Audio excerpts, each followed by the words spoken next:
I think a lot of people who aren't particularly great at gifting, when you take a look at why they aren't, it's because they're giving it from their own perspective. What would they like? What are they passionate about? Like, we're going to, it drives me crazy when I get these little Christmas cards that say, a donation has been made in your name to blah blah blah, fill in the blank.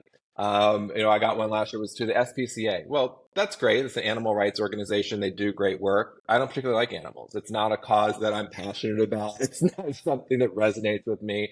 And so when you do something that's all about you, I think that you forget that the key part of a gift is really not about you. It's about the person receiving it. So making sure that that's always your perspective. It's sort of the same thing about logos. Like, I think sometimes brands get so focused on our logo has to be front and center.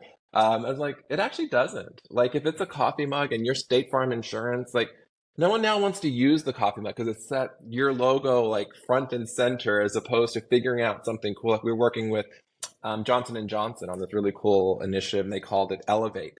So everything was about elevating the female perspective within their company.